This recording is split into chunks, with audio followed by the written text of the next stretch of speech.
Hi teacher, good afternoon. My name is Jean-Pierre Ramirez. I hope you're doing great. And the topic of this video is about the use of the four tests for phrases: ellipsis, substitution, transposition, and coordination.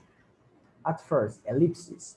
We can say that ellipsis refers to omit one or several words in sentences in order to avoid unnecessary repeated words of the same time from a clause, but always maintaining the same meaning.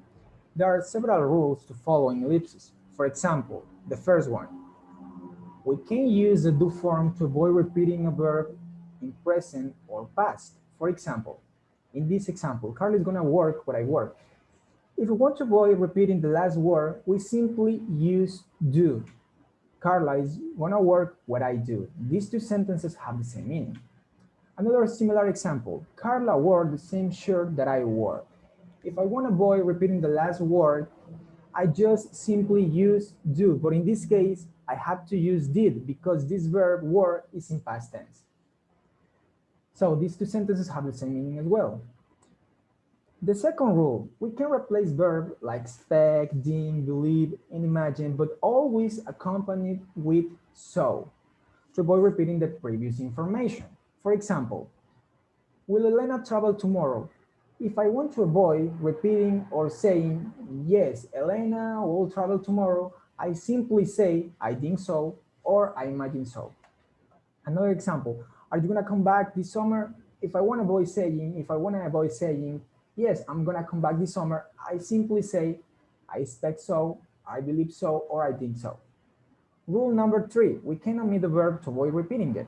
For example, I like watching horror movies and Diana does too. In this case, I omit like and watching. And Diana does too is the same like saying Diana likes watching horror movies. In the other example, my brother hates ice cream and my sister coffee. Here, I omit the verb hates because in this case, in this example, and my sister coffee is the same like saying and my sister hates coffee. Now let's talk about substitution. Substitution refers to the replacement of a word or phrase with a filler word, such as one, do, or so. And here there are also some rules in substitution. For example, the first one, we can also use demonstrative pronouns with one or ones. For example, which car do you like, the blue one or the red one? In this case, we're replacing the noun car with this word one. Another similar example, which bag is more beautiful, the small one or the big one? Here again, we're replacing this noun bag with this word one. Rule number 2, we can also replace a noun or noun phrase with a quantifier like some, each, neither, either, both, few, among others. For example, I invite many people to my party, but some came. Here, I'm replacing this noun phrase with this quantifier some. Here again, I planted all the seeds, but only a few grew.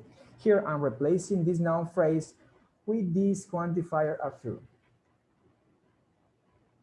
Rule number 3, with coordinated clauses where the action is the same in both, we can also use so plus auxiliary plus the subject. For example, Daniela loves landscape, and so do I. Nicole is pretty beautiful, and so is Genesis. Stephanie is good at drawing, and so am I. Here I'm using so plus the auxiliary do because we're talking about simple present and the subject I. Here again, so plus the present of be plus the subject. Here again, so plus the auxiliary am because it's present of be and the subject is I.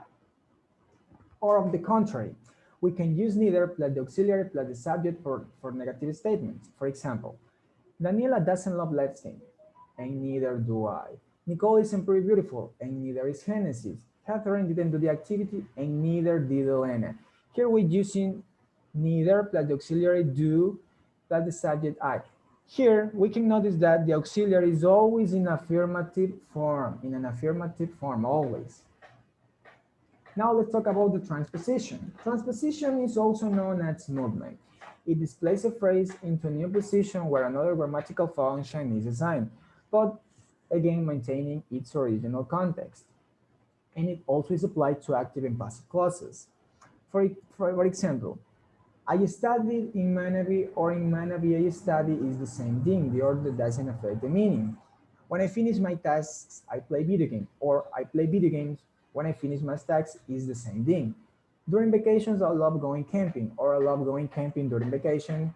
It's the same thing. The order doesn't affect the meaning. Here, Sophia cleaned the house, or the house was cleaned by Sophia. Rochelle is cleaning her room, or the room is being cleaned by Rochelle. And Emily uses the laptop, or the laptop is used by Emily. These three last sentences were changed for an active to a passive voice, and the order doesn't affect the meaning. Now, finally, let's talk about coordination. Coordination is defined as a grammatical linking of words, phrases, or even clauses, but of the same time. Are words that are joined together to another group of words by using the coordination and, but, or. So, for example, Daniela likes football and Diana likes tennis. Maria cooks the soup and Karina prepares the salad.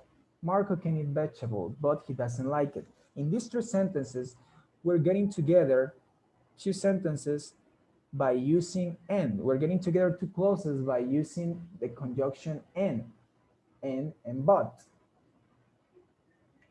Finally, in the two last examples, again, we're getting two clauses together by using the conjunction and end.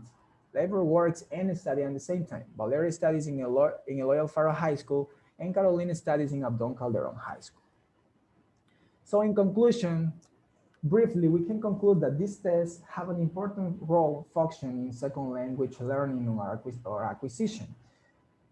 The correct analysis and comprehension of these tests will help students improve their pronunciation, their listening and speaking skills like fluency or a better understanding of any topic, and also their capacity to communicate effectively using the target language. Okay, teacher, so that was all. Thank you for your attention and see you soon. Goodbye.